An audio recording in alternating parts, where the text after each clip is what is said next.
Bismillahirrahmanirrahim. Alhamdulillahi rabbil alamin.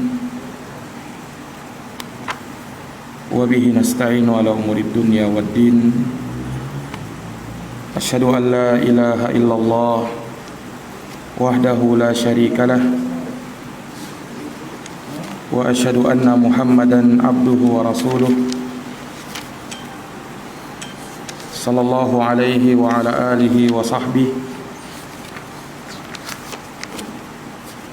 wa sallama tasliman katsira, amma ba'd.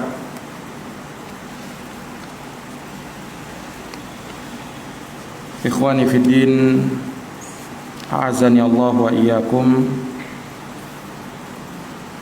kaum muslimin dan muslimat, hadirin wal hadirat, al-ikhwah rahimani wa rahimakumullah. Alhamdulillah bi ni'matihi tatimmus shalihat. Segala puji hanya bagi Allah yang dengan nikmat-nikmatnya tertunai segala amal-amal kebajikan. Salawat dan salam semoga terkirimkan selalu kepada junjungan kita Nabi besar Muhammad sallallahu alaihi wasallam, kepada keluarga dan para sahabat serta orang-orang yang senantiasa meniti jalannya sampai hari kiamat. Para hadirin yang dirahmati oleh Allah, pada malam hari ini kembali kita akan melanjutkan kajian dari Kitabut Tauhid alladzi huwa haqqullahi 'alal 'abid, karya Syekhul Islam Al-Mujaddid Al-Imam Muhammad bin Abdul Wahhab An-Najdi rahimahullahu ta'ala, di mana telah kita jelaskan di pertemuan sebelumnya apa itu tauhid, dan pembagian tauhid menjadi tiga. Ada tauhid rububiyah, ada tauhid uluhiyah, dan ada tauhid asma wa sifat. Telah kita jelaskan secara ringkas apa itu tauhid dan tiga macam tauhid tersebut. Dan tentu saja tiga tauhid yang disebutkan oleh para ulama rahimahumullahu ta'ala, mulai dari tauhid rububiyah, tauhid uluhiyah, dan tauhid asma wa sifat, ini mempunyai keterkaitan antara satu dengan yang lainnya, di mana penetapan adanya tauhid rububiyah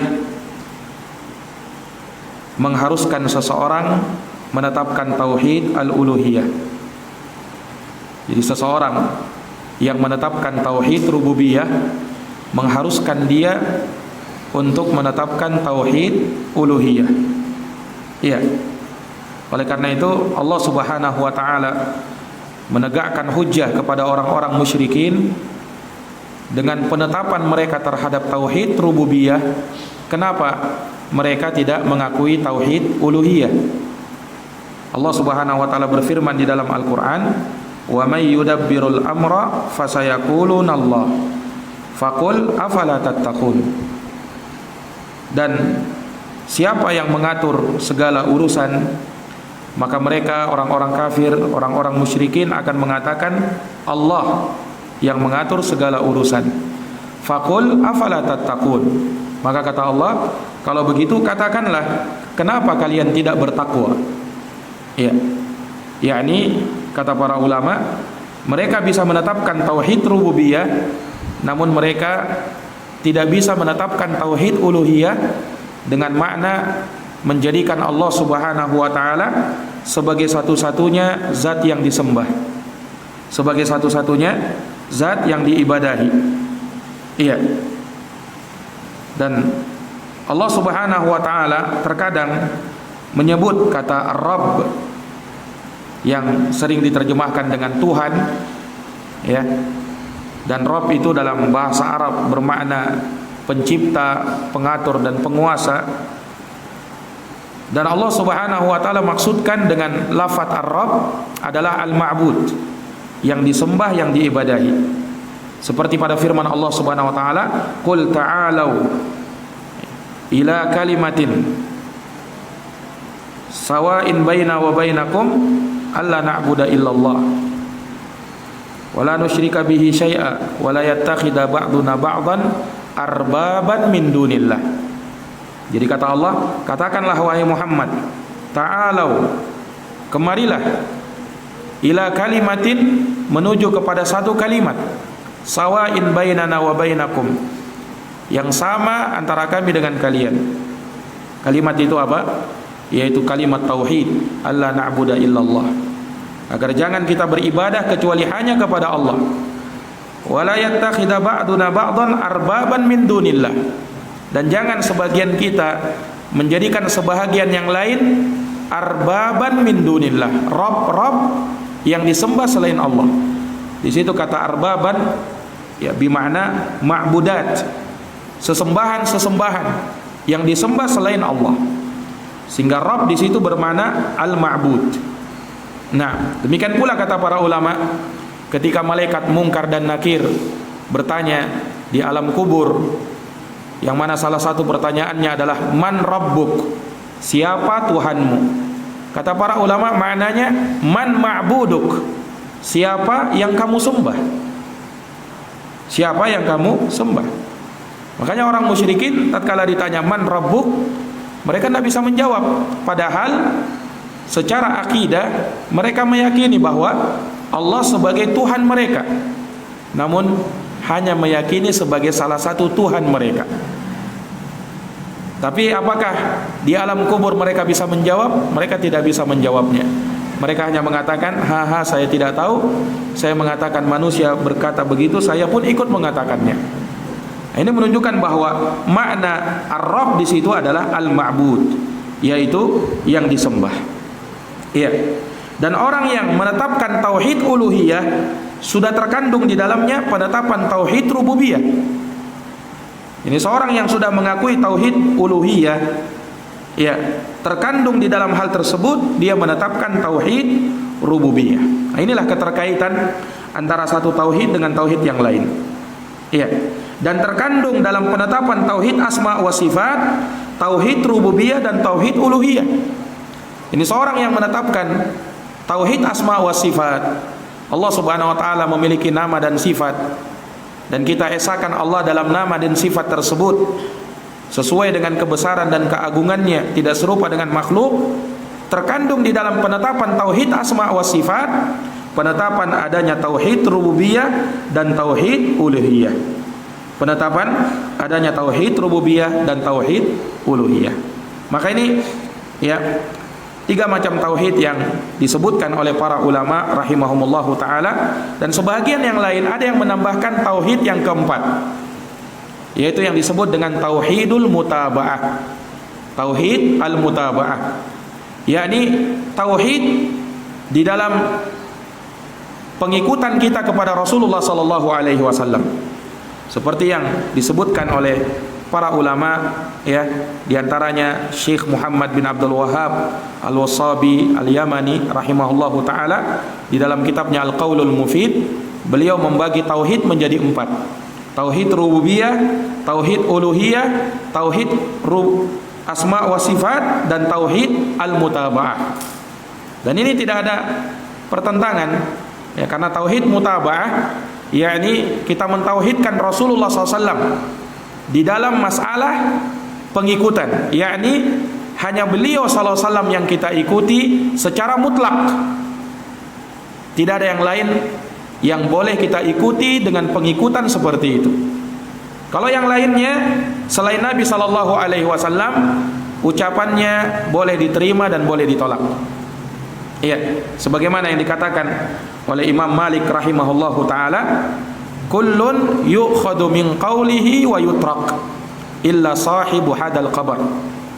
Kata Imam Malik bahwa semua orang ucapannya boleh diterima dan boleh ditolak, kecuali hanya satu saja yang ucapannya mutlak harus diterima, tidak boleh untuk ditolak, yaitu Rasulullah sallallahu alaihi wasallam. Iya. Maka ini pembagian tauhid ya, dan disebutkan oleh para ulama serta disepakati oleh mereka, tidak ada perselisihan di kalangan para ulama rahimahumullahu taala. Nah, ketika kita membaca kitab ini, di mana judul kitab yang kita pelajari adalah Kitabut Tauhid, kitab tauhid. Maka tauhid apa yang dimaksudkan oleh Syekh Muhammad bin Abdul Wahhab An-Najdi di dalam kitabnya ini? Sementara tauhid terbagi menjadi 3 atau terbagi menjadi 4. Apa yang dimaksud dengan Syekh dengan penyebutan tauhid dalam kitab ini? Apakah tauhid rububiyah, tauhid uluhiyah, atau tauhid asma wa sifat? Yang beliau maksud adalah tauhid al-uluhiyah. Yang beliau maksud adalah tauhid al-uluhiyah. Karena memang kitab ini ya kebanyakannya menyinggung tentang tauhid uluhiyah.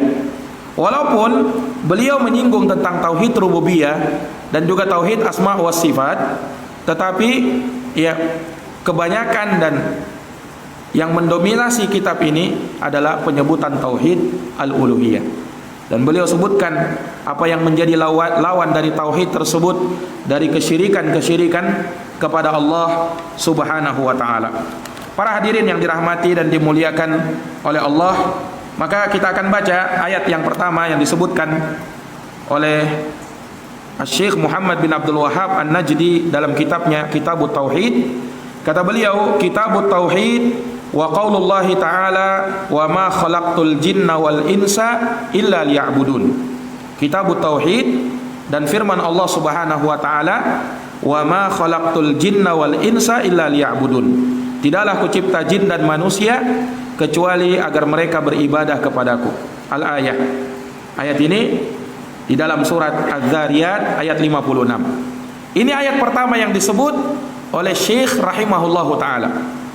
Ayat di dalam surat Az-Zariyat 56. Ya, tentunya ayat ini ya di antara ayat yang familiar bersama kita, sering kita dengarkan dan sering dibacakan oleh para khutbah, para penceramah.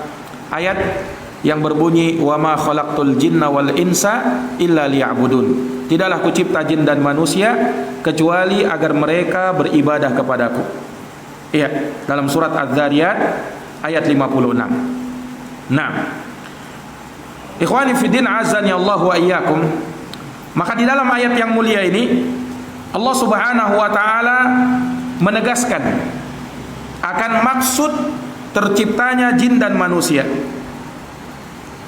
Tidak lain melainkan hanya untuk beribadah kepada Allah Subhanahu wa taala, illa liya'budun, kecuali untuk beribadah kepada Allah. Ya. Dan ini kalimat memberikan makna pengkhususan dan pembatasan. Ya. Sebab apabila ada penafian kemudian setelahnya ada pengecualian, dalam kaidah bahasa Arab tufidul hasr wal ikhtisas, memberikan faedah pembatasan dan pengkhususan. Tidaklah kucipta jin dan manusia kecuali agar mereka beribadah kepadaku. Apa maknanya? Maknanya bahwa manusia, jin dan manusia, mereka dicipta oleh Allah Subhanahu wa taala, tidak ada tujuannya, tidak ada maksudnya, melainkan hanya untuk beribadah kepada Allah Subhanahu wa taala. Iya. Ini bermakna pengkhususan, pembatasan, bahwa hanya Allah Subhanahu wa taala yang kita sembah, yang kita ibadahi, dan itu dijadikan sebagai tujuan mereka diciptakan di muka bumi ini. Iya. Ikhwani fiddin azani Allahu wa iyyakum. Di dalam ayat terdapat isbat, penetapan sifatul khalq. Ya, bahwasanya Allah Subhanahu wa taala itu mencipta. Dan ini tentunya adalah bahagian dari rububiyah Allah Subhanahu wa taala. Dan telah kita jelaskan bahwa al-khalq, ciptaan, kalau disandarkan kepada Allah, bahwa Allah yang menciptakan, yakni Allah Subhanahu wa taala mengijad, mengadakan sesuatu yang belum ada menjadi ada. Karena Allah Subhanahu wa taala apabila menginginkan sesuatu, innama amruhu idza arada syai'an ayyaqula lahu kun fayakun. Sesungguhnya perkara Allah, manakala Allah menginginkan sesuatu, maka Allah tinggal mengatakan kun, jadilah, maka jadilah dia. Iya. Jadilah, maka jadilah dia. Iya. Nah, ini ikhwani fillah azani Allahu wa iyyakum.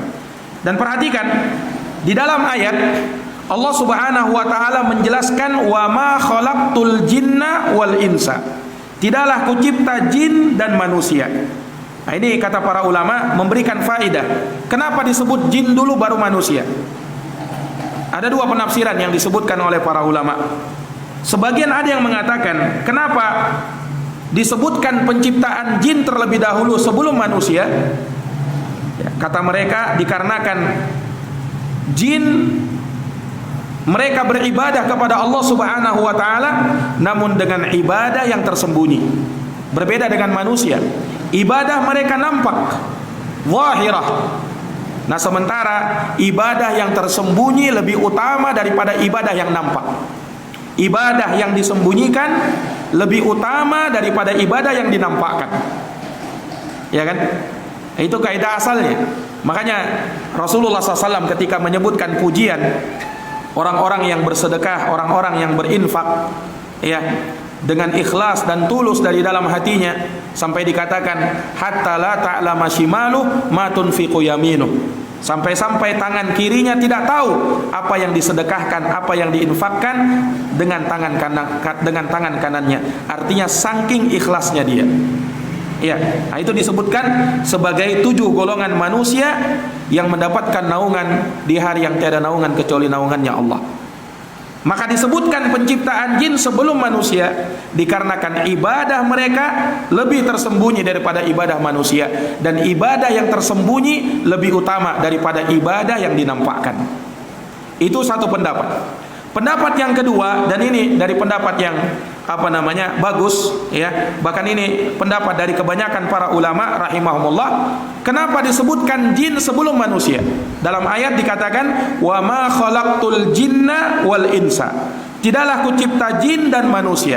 Kenapa disebutkan jin? Ya, karena kata para ulama, sebab jin lebih dahulu diciptakan baru manusia. Jadi kalau ditanya mana yang lebih dulu diciptakan, apakah jin atau manusia? Jawabnya jin lebih dahulu diciptakan, kemudian setelahnya baru manusia. Ya, makanya tatkala Allah menceritakan di dalam Quran, tatkala Allah menciptakan Adam alaihi salam, ya, manusia pertama ketika itu, maka apa yang Allah perintahkan kepada iblis yang merupakan dari kalangan jin, ya, makhluk dari kalangan jin. Allah Subhanahu wa taala sebutkan fasajadu illa iblis. Maka bersujudlah mereka semuanya kecuali iblis, kana minal jin. Allah katakan bahwa iblis itu dari bangsa jin. Fa fasaqa an amri rabbih. Maka dia berbuat kefasikan terhadap perintah dari Rabbnya. Nah, maka di dalam ayat setelah Allah menciptakan Adam alaihissalam, Allah perintahkan seluruh malaikat beserta jin untuk sujud. Ya, maka sujud semuanya kecuali iblis, yaitu mereka dari kalangan jin. Nah, ini menunjukkan kata para ulama bahwa penciptaan jin lebih dahulu daripada penciptaan manusia. Ya, makanya disebut dalam ayat wa ma khalaqtul jinna wal insa. Tidaklah kucipta jin dan manusia. Kenapa jin yang lebih dahulu disebut? Dikarenakan penciptaan jin lebih dahulu daripada penciptaan manusia. Nah, ini para jamaah yang dirahmati dan dimuliakan oleh Allah Subhanahu wa taala. Ya, jin adalah makhluk Allah Subhanahu wa taala dan dia dari makhluk gaib. Ya, kenapa makhluk gaib? Karena mereka adalah makhluk yang tidak nampak oleh mata kita. Ya, mereka tidak nampak oleh mata kita, sementara mereka bisa melihat kita. Makanya disebut di dalam Al-Quran, innahu yarakum huwa wa qabiluhu min haitsu la tarawnahum. Sesungguhnya dia, yaitu jin, dapat melihat kalian dari arah yang kalian wahai manusia tidak mampu melihat mereka. Jadi Allah katakan manusia tidak mampu melihat jin. Makanya kalau ada orang yang mengaku mampu melihat jin, berarti manusia tidak normal itu. Karena normalnya manusia tidak mampu melihat jin. Sehingga kalau ada yang mengaku mampu melihat jin, berarti ada sesuatu pada dirinya, butuh diruqyah. Ya, walaupun sekarang ini orang menamakan, oh dia punya indera keenam, seakan-akan dibanggakan, anak indigo katanya. Nah, ya padahal apa? Ya orang-orang yang seperti itu butuh diruqyah. Allah mengatakan manusia normal tidak bisa melihat jin. Ya, innahu yarakum huwa wa qabiluhu min haitsu la tarawnahum. Sesungguhnya dia, ya, yakni jin itu mampu melihat kalian dari arah yang kalian tidak mampu melihat mereka. Makanya dinamakan jin.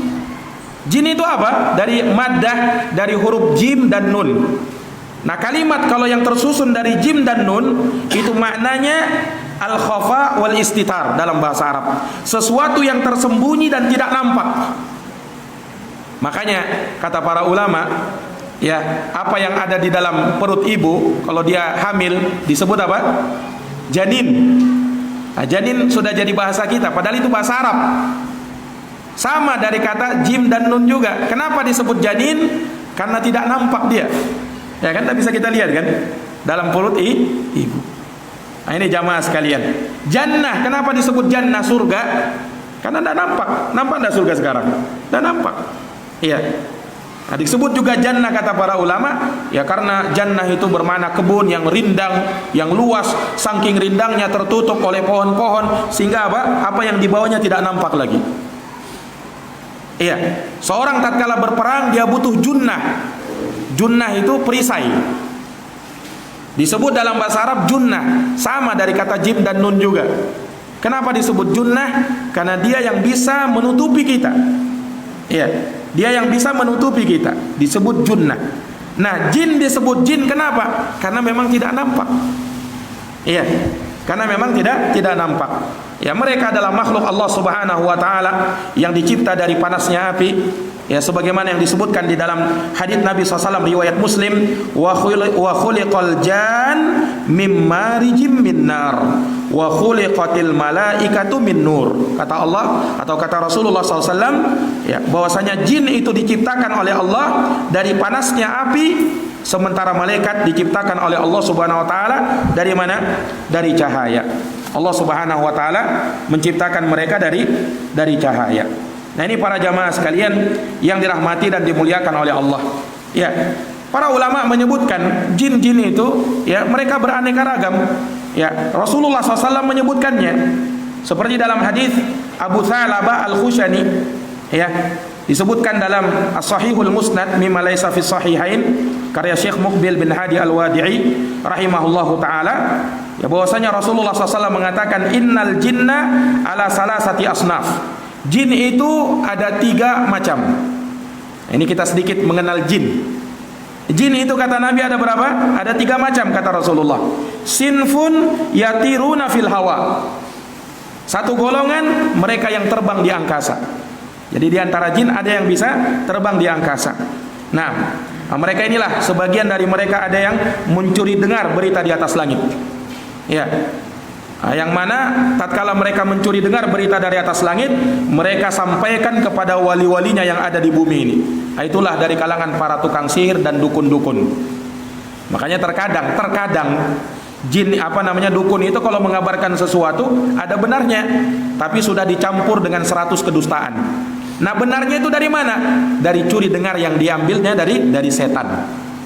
Ya, makanya ketika kata para ulama, ketika ada bintang jatuh, nah itu apa? Lemparan Allah Subhanahu wa taala kepada jin yang mau mencuri dengar berita dari atas langit. Kalau lihat ada bintang yang jatuh, nah berarti ada jin yang sedang beraksi ketika itu. Nah, ini jamaah sekalian yang dirahmati dan dimuliakan oleh Allah. Itu golongan pertama yang bisa terbang di atas langit. Wasin fusani, ya, ala hayatil aqarib wal hayat wal kilab. Jenis yang kedua, ada jin yang mereka bentuknya seperti hewan. Ada yang menjelma seperti kalajengking, ada yang seperti ular, ada yang seperti anjing. Ya, makanya kata Nabi SAW, al-kalbul aswadu syaitan. Anjing hitam itu adalah syaitan. Itu Nabi SAW sebutkan di dalam hadits yang sahih. Menunjukkan ada di antara mereka yang bisa menjelma seperti hewan. Ya.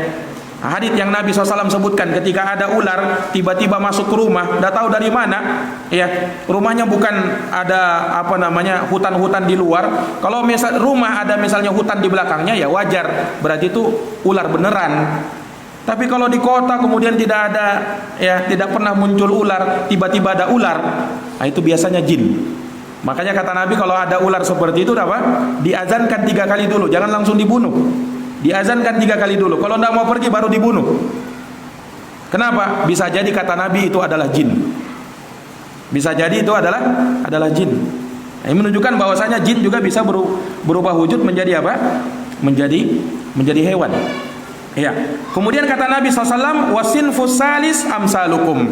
Dan jenis yang ketiga, ya, adalah mereka yang seperti dengan kalian, sama seperti kalian.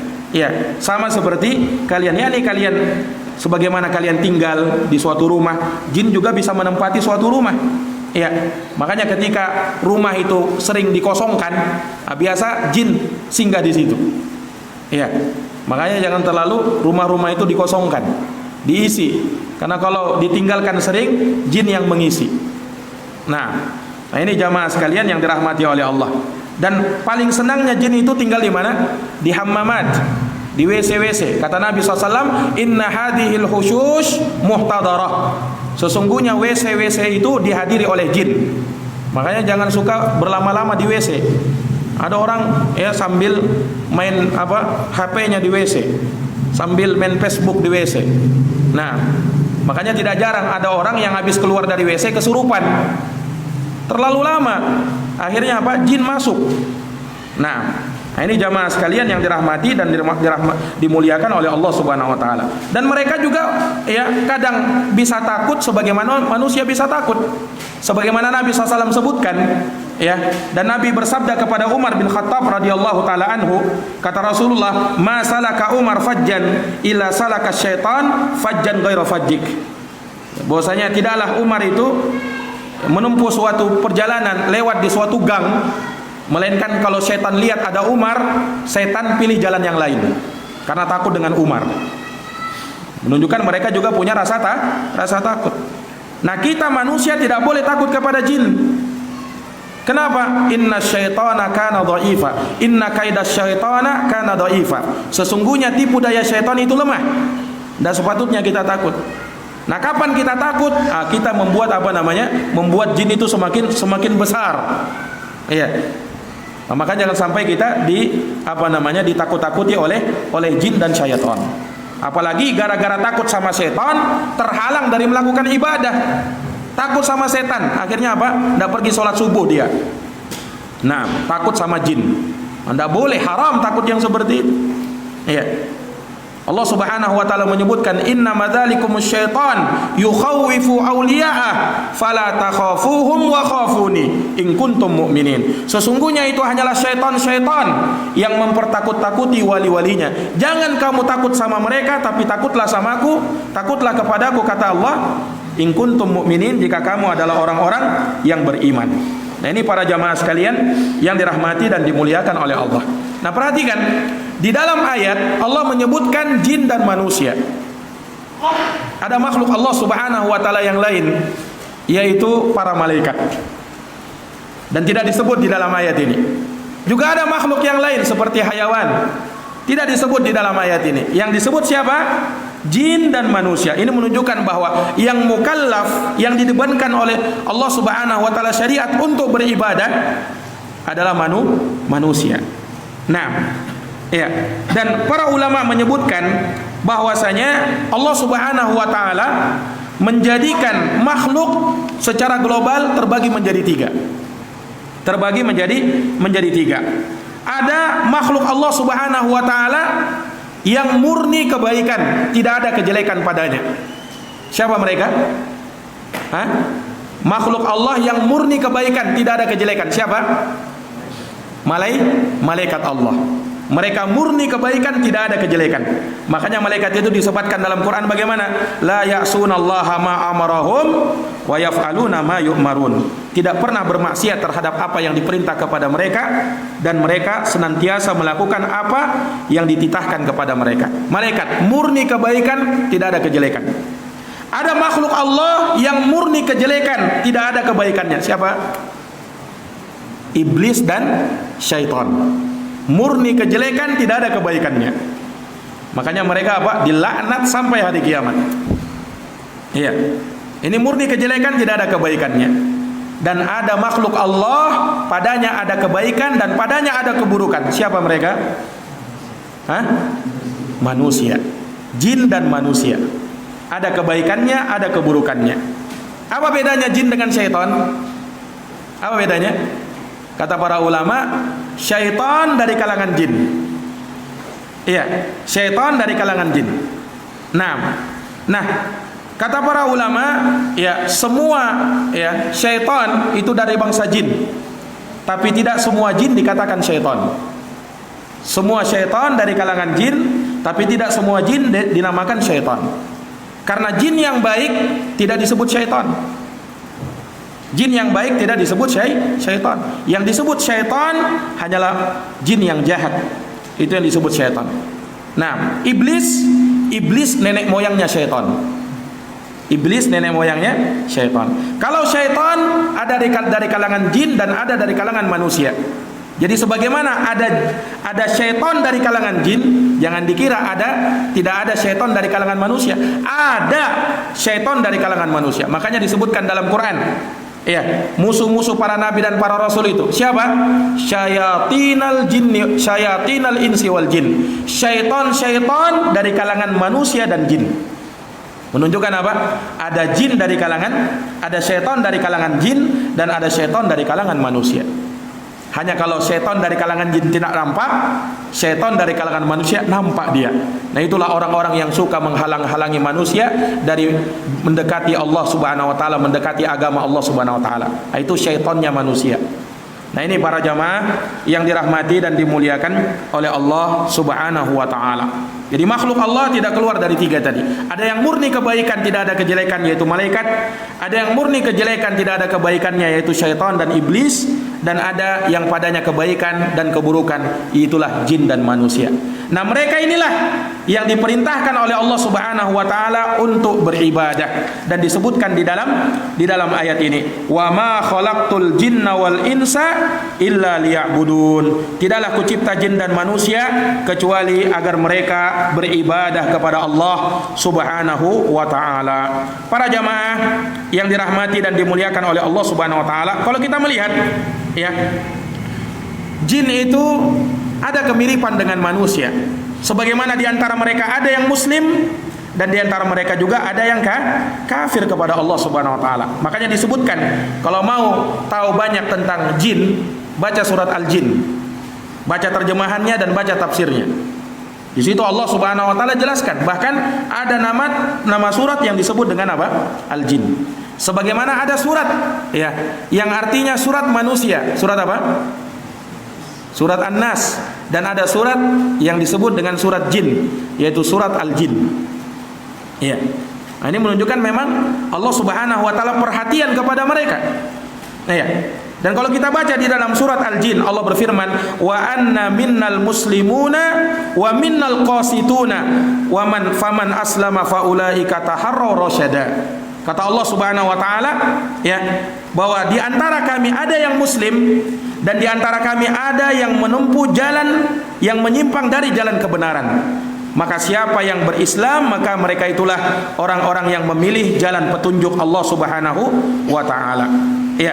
Kemudian Allah katakan apa? Wa ammal qasituna fakanu li jahannam hataba. Adapun orang-orang yang qasitun, para jin yang mereka menempuh jalan yang tidak benar, maka mereka kelak akan menjadi bahan bakar dari neraka jahanam. Bahan bakar dari neraka jahanam. Dan Allah sebutkan juga wa anna minna salihuna wa minna duna dzalik kunna tara'iqa qidada. Jin berkata apa? Sesungguhnya di antara kami ada yang salih dan ada yang tidak salih. Ya, kami itu memilih jalannya masing-masing. Ya, kami memilih jalan yang berbeda-beda. Ya, makanya jin-jin itu ya beraneka ragam juga. Sampai disebutkan dari Imam Al-A'mash rahimahullahu taala, ya Al-Imam A'mash pernah bertanya kepada jin. Apa kata Al-Imam Al-A'mash?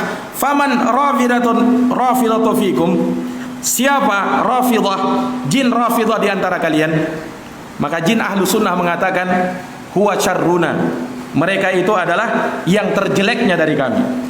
Jadi menunjukkan ada jin dari kalangan bermadhab Rafidah, Syiah Rafidah, ada jin dari kalangan ahlu sunnah. Ya, makanya ada juga jin-jin mungkin dari kalangan Sufiyah, ya. Ada jin yang mana dari kalangan ahlu sunnah wal jamaah. Sebagaimana mereka juga kita misalnya mempelajari agama, mereka pun juga bisa ikut menghadiri majelis ilmu. Ya, bisa ikut menghadiri majelis ilmu sama seperti kita. Ya, sebagaimana disebut di dalam ayat-ayat tersebut. Nah, ini para jamaah yang dirahmati dan dimuliakan oleh Allah Subhanahu wa taala. Baik. Kemudian apa? Manusia. Allah katakan, "Tidaklah kucipta jin dan manusia." Manusia, al-insan disebut di dalam bahasa Arab. Kenapa disebut al-insan? Kata para ulama, ada beberapa makna al-insan. Bisa dari kata al-inas yang bermakna ketenangan, yang bermakna makhluk sosial. Manusia dinamakan manusia kenapa? Karena mereka saling membutuhkan antara satu dengan yang lainnya. Mereka adalah makhluk sosial, makanya dinamakan insan dari kata al-inas, yang mana al-inas itu bermakna saling membutuhkan antara satu dengan yang lainnya. Ya, saling memerlukan antara satu dengan yang lainnya, dan mereka menjalin keakraban antara satu dengan yang lainnya. Ya, bisa hidup dengan tenang. Nah, manakala terjalin hubungan di antara sesama mereka, maka disebutkan mereka adalah manusia. Sebagian lain ada yang mengatakan manusia dinamakan manusia al-ins dari kata ansa yunsi, nisyan, yang maknanya lupa. Summiyal insanu insanan linisyanihi. Manusia dinamakan manusia karena sifat pelupanya. Ya, manusia kan sering lupa. Nah, apa yang mereka ketahui kadang lupa. Ya, tidak bertahan di dalam benaknya. Nah, demikian pula terkadang mereka mendapatkan peringatan tersebut mudah mereka lupakan. Diingatkan hari ini, besok lupa. Diingatkan malam ini, besok pagi sudah tidak ingat lagi. Nah, makanya manusia itu senantiasa butuh untuk selalu diingatkan, karena sifat dasar mereka pelupa.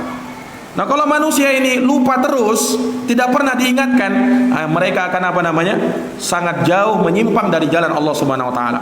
Sudah mereka manusia yang dari kata insan, nisyan, yang maknanya pelupa, kemudian tidak mau lagi mendapatkan peringatan-peringatan dari Allah Subhanahu wa taala, itu dari ayat-ayat Quran maupun hadits-hadits Nabi sallallahu alaihi wasallam.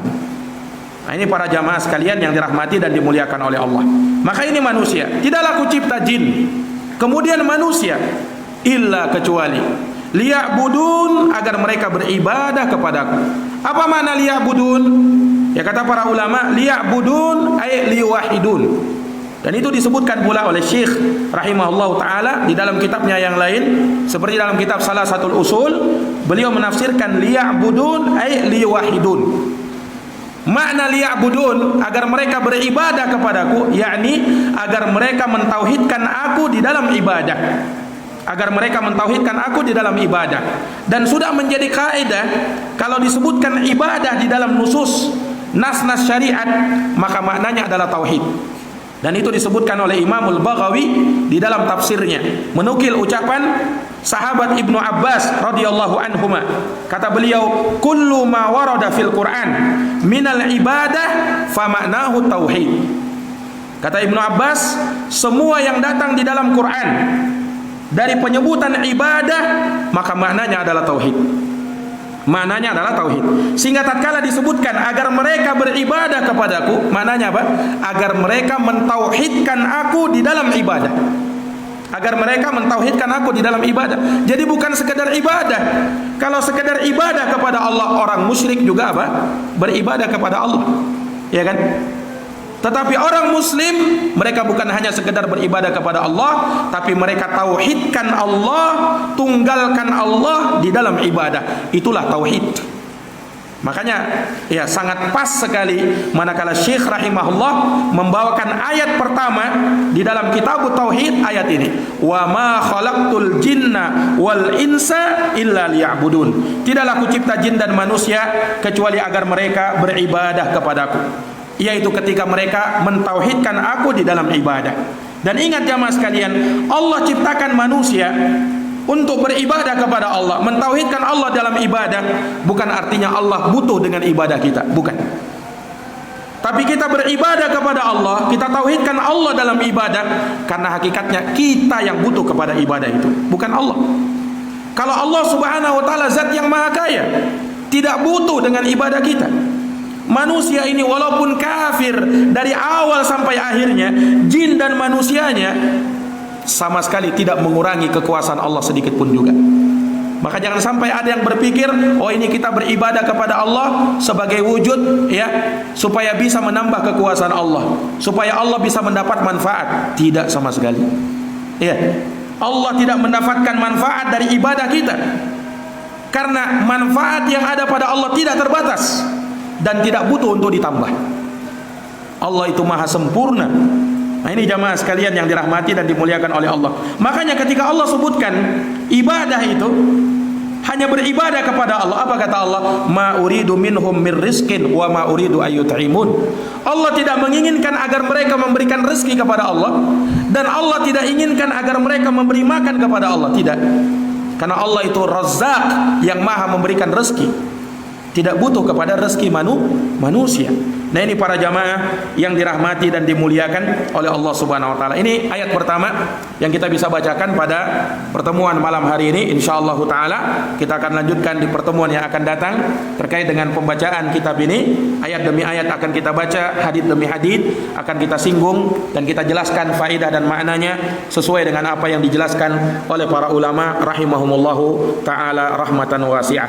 Demikian kajian kita pada malam hari ini, semoga bermanfaat.